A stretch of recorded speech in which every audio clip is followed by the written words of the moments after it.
आज हम टेंस में कंडीशनल सेंटेंसेस डिस्कस कर रहे हैं। कंडीशनल शब्द बना है बेटा कंडीशन से, और कंडीशन का मतलब होता है हिंदी में शर्त। पर ये वो वाली शर्त नहीं है जो आपकी उम्र के बच्चे लगी 10-10 की। ये वो वाली शर्त नहीं है। ये वो वाली शर्त है जो माँ बाप आपसे लगाते हैं, आप एक दूसरे से नहीं। जो माँ बाप तुम्हें धमकियां देते हैं ना, अगर अब की बार फेल हो गया तो डैश डैश डैश भर लो अपने हिसाब से। मुझे क्या पता किसके मम्मी पापा कितने खूंखार हैं। या फिर गिफ्ट भी देना हो तो अगर फर्स्ट आया तो शर्त में अगर तुम नोटिस कर रहे हो व्हाट आई एम सेइंग, अगर ऐसा हो जाए तो ऐसा कर देंगे, अगर ऐसा नहीं हुआ तो ऐसा नहीं होगा। बेसिकली हिंदी में जब भी कंडीशन बोली जाती है मुंह से पहला शब्द आता है अगर, और अगर की इंग्लिश होती है, या तो एग्जाम्पल आपका इंग्लिश में बनेगा किससे, इफ से। अगर एसएससी का एग्जामिनर क्वेश्चन बना रहा है तो बहुत कम बार इफ का यूज करता है। इंस्टेड ऑफ इफ वो कहेगा अनलेस। अनलेस पे यूज नहीं करना तो आपको घुमाने के लिए वो यूज करेगा अनटिल। सीजीएल में बहुत बार प्रोवाइडेड से भी कंडीशन बनाई गई है, और सीजीएल में ही बहुत बार अकेले हैड से भी कंडीशन बनाई गई है। अगर आप मेरी बात नहीं समझ पा रहे हो तो मैं ये कहना चाहती हूं इन सब का मतलब इफ है। आपका एग्जामिनर इन सभी का मतलब क्या बना के चलता है कंडीशनल में, इफ। तो इफ दिख जाए तो भी कंडीशनल, अनलेस दिखे कंडीशनल, अनटिल दिखे कंडीशनल, प्रोवाइडेड दिखे कंडीशनल, अकेले हैड से कंडीशन बन रही है तो भी कंडीशनल। तो हैड भी अगर, प्रोवाइडेड भी अगर, अनटिल और अनटिल अनलेस की हिंदी तो जब तक नहीं होती है, पर सेंस किसकी आती है, अगर की, जहां वो कंडीशन बनाता है, और इफ का मतलब भी अगर। अगली बात, जितनी भी कंडीशन मैंने बनाई आपने नोटिस किया मुझे दो अलग अलग सेंटेंस बोलने पड़े। अगर अब की बार आप फेल हुए तो आपको ये सजा मिलेगी, तो मुझे कारण भी बताना पड़ा और उसका रिजल्ट भी। तो जब भी एग्जामिनर आपको कंडीशनल सेंटेंस पूछेगा, दो सेंटेंस होंगे हमेशा, इनमें से कोई शब्द होगा हमेशा, और उन दो सेंटेंसेस के बीच में कोई कंजंक्शन नहीं होगी, हमेशा कोमा होगा। क्या कंडीशनल की पहचान समझा पा रही हूं मैं आपको? सेंस में आपको समझा चुकी हूं, अगर ऐसा नहीं हुआ तो ऐसा कर देंगे। जहां ये फीलिंग आए कंडीशनल है। अब शॉर्टकट दे रही हूं, ये शब्द दिखे तो भी कंडीशनल है, दो सेंटेंस दिखे कंडीशनल है, कोमा से जुड़े हैं कंडीशनल है। अब इन सब की मदद से हमने ये तो पहचान लिया कि पेपर में मेरे से कौन सा पूछा गया है, कंडीशनल। अब बात ये आती है कि बनेगा कैसे और सही कैसे करना है। तो तीन बेसिक कंडीशंस आपने सीखनी है बच्चों। पहली बेसिक कंडीशन कहती है अगर सेंटेंस नंबर 1 प्रेजेंट यानी फर्स्ट फॉर्म की मदद से लिखा गया है तो सेंटेंस नंबर 2 में फ्यूचर ही होना चाहिए। अब इसी एक कंडीशन से बाकी दो बन जाएंगी, बोर्ड पे ध्यान से देखते रहना। यहां प्रेजेंट में कंडीशन बन रही थी, प्रेजेंट को कन्वर्ट कर दिया किसमें, फर्स्ट फॉर्म का सेकंड फॉर्म हुआ तो प्रेजेंट से क्या हो गया बेटा, पास्ट हो गया। अब हमें इनका पास्ट करना है तो विल और शैल का पास्ट होता है बेटे वुड, के साथ आ गई फर्स्ट फॉर्म। तो पहली कंडीशन समझनी है, दूसरी उसी से बन जाएगी।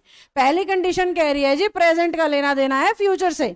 अब जैसे ही उसने इस कंडीशन को मॉडिफाई किया, उसने प्रेजेंट को कन्वर्ट किया पास्ट में, तो हमने फ्यूचर को कन्वर्ट कर दिया फ्यूचर की पॉसिबिलिटी में। इसी को फ्यूचर का पास्ट कहते हैं। विल और शेल की सेकंड फॉर्म इंग्लिश में क्या होती है, वुड होती है। वुड एक मॉडल ऑक्सिलरी है और आपको पढ़ा चुकी हूं, मॉडल्स के साथ तो सिर्फ फर्स्ट फॉर्म ही आती है और कोई फॉर्म कभी आती ही नहीं है। तो इसलिए विल और शेल का पास्ट तो हो गया पर first form same to same आ गई। अब इसी की मदद से तीसरी कंडीशन बनती है, वो पास्ट की कंडीशन को पास्ट परफेक्ट में बदल देता है। समझ पा रहे हो क्या? पास्ट परफेक्ट यानी हैड के साथ थर्ड फॉर्म, उसने पास्ट की कंडीशन को किस में बदल दिया, पास्ट परफेक्ट में। तो अब मुझे इन्हें परफेक्ट बनाना है, तो इसका परफेक्ट होता है बेटे वुड के साथ हैव थर्ड फॉर्म। अब जिन बच्चों ने टेंस का बेसिक मुझसे ध्यान से समझा है उन्हें यह पता है कि परफेक्ट का मतलब क्या होता है, और थर्ड फॉर्म बिना हैज हैव ऐड के, तो उस लॉजिक से वुड तो रहना ही था और हैव थर्ड फॉर्म जोड़ दिया, क्योंकि यहां परफेक्ट किया है तो इसको भी किस में बदलना जरूरी है, परफेक्ट में। तो बेसिकली तीन बेसिक कंडीशन तैयार हो गई हैं। बड़े बड़े कान करके सुनिएगा। एस नंबर 1 में फर्स्ट फॉर्म है तो 2 में विल शैल ही आएगा। एस नंबर 1 में सेकंड फॉर्म है तो 2 में वुड प्लस V1 ही आएगा। एस नंबर 1 में हैड प्लस थर्ड है तो 2 में वुड हैव थर्ड ही आएगा। आखिरी बात, एस नंबर 1 कौन सा है? एस नंबर 1 वो है जिस हिस्से में इफ जुड़ा है।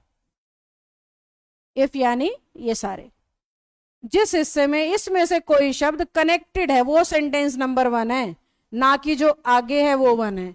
अब इफ वाला पार्ट चाहे आगे हो और इफ वाला पार्ट चाहे पीछे हो, क्या माना जाएगा? Sentence number 1। कैसे?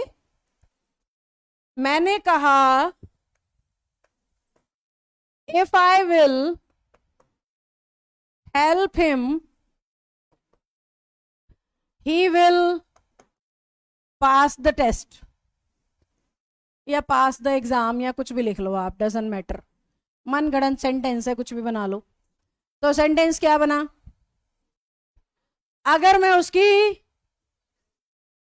मदद करूंगा तो वो पास, हिंदी सही लग रही है ना? जबकि इसकी हिंदी बननी चाहिए अगर मैं उसकी मदद करता हूं तो वो पास हो जाएगा। अगर मैं उसकी मदद, क्यों मैम, क्यों बननी चाहिए ये हिंदी? विल का मतलब तो आगे ही होता है। याद करो बेसिक कंडीशन क्या कह रही थी। सेंटेंस नंबर 1 यानी कौन सा? इफ वाला, या तो उसमें फर्स्ट फॉर्म होनी चाहिए या सेकंड फॉर्म होनी चाहिए या हैड थर्ड। और जो क्वेश्चन मैंने बनाया है क्या लिख रखा है इफ के साथ? ऐसी कोई कंडीशन है? कहीं मैंने लिखा इफ वाले पार्ट में फ्यूचर होना चाहिए? इसी को एरर कह रहा आपका एग्जामिनर। आपका एग्जामिनर कह रहा सेंटेंस गलत है जी। इफ वाले पार्ट में जब फर्स्ट फॉर्म होगी ना तो ही आगे क्या लग सकता है? फ्यूचर। तो पेपर में आपको इसी चीज के नंबर मिलेंगे कि इफ के बाद जो विल है उसे हटा दिया जाए। अब इस बात से कोई फर्क नहीं पड़ रहा इफ आगे वाले पे है या पीछे वाले पे, इफ जहां भी है वहां ये होगा। इफ जहां भी है वहां पे ये होगा। यानी सेंटेंस हमारा क्या तैयार? अगर मैं पलट दूं तो क्या होगा? ही will pass the exam if I help him. He will pass the exam if I help him. यानी इस बात से कोई फर्क नहीं पड़ रहा इफ आगे है या पीछे, फर्क इस बात से पड़ रहा उस हिस्से में इफ है। यानी अगर उस हिस्से में इफ है बेटा तो दिमाग में छाप लो इफ वाला पार्ट फर्स्ट सेकंड या हैड थर्ड ही होगा। इसके अलावा कुछ भी है तो सेंटेंस गलत है। अगली कंडीशन भी है, अगर इफ में V1 ही है तो आगे फ्यूचर ही होगा। अगर इफ में V2 है तो आगे वुड V1 ही होगा। और अगर इफ में हैड थर्ड है तो आगे, किताबें इसे प्रेजेंट की कंडीशन, पास्ट की कंडीशन, परफेक्ट की कंडीशन ऐसे लिख के पढ़ाती हैं जहां बच्चा कंफ्यूज हो जाता है। तो टेक्निकल शब्दों में फंसने की बजाय सीधा याद रखना है फर्स्ट फॉर्म का पेयर फ्यूचर। फर्स्ट का पास्ट किया तो फ्यूचर का पास्ट हो गया, अगली कंडीशन बन गई। पास्ट को परफेक्ट किया तो फ्यूचर का परफेक्ट हो गया, उससे अगली कंडीशन बन गई। और सबसे ऊपर क्या बात बैठी है? इफ वाला हिस्सा ही पहला हिस्सा माना जाएगा, चाहे वो आगे हो चाहे वो पीछे हो।